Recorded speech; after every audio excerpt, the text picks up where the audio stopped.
Under Armour's third quarter profits came in higher than expected, sending shares up 25% this week, Jason. When was the last time we said anything approaching that with Under Armour? Hey, I mean, it's little by little. It seems like maybe this turnaround is starting to take hold. And I mean, when you look at the quarter on the whole, there wasn't one thing that really stood out, but it's just progress on all fronts, really. The international business is still strong.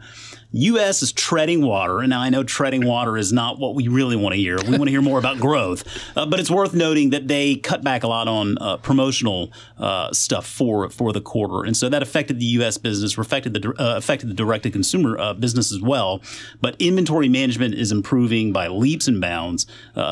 Most importantly, really, in one of the hurdles we've held them to here is that the COO and CFO are still there. Plank hasn't scared them away yet. So that is a big plus. And hey, listen, you've got The Rock pushing your stuff still. I mean, that's just a win in any capacity. So all in all, it's not like they're there yet, but we are seeing signs that this turnaround is starting to take hold. Under Armour is still a very powerful brand. It sounds like they've come to the realization that they need to maintain that premium status in the market as performance gear instead of trying to go performance and fashion and wherever else they may go.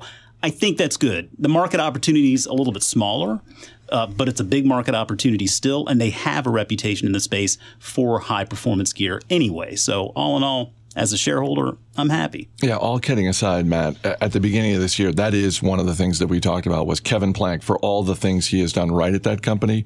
He has struggled historically keeping an executive team around him. And that was one of the things where we said was, let's see if we can get through the entire year with the C-suite still in place. I know it's funny to kind of joke about that, but it's true. And this is Under Armour is an example of a founder-led business, and we love investing in these kind of companies at the Fool. And Under Armour's been, a wonderful company to follow and invest in. But it really got to a point where I think Kevin Plank had to realize that there were decisions he was making that he needed more counsel, he needed more advice on. So I'm really thrilled to see hear what Jason said about the CFO and CEO staying on. It's really key.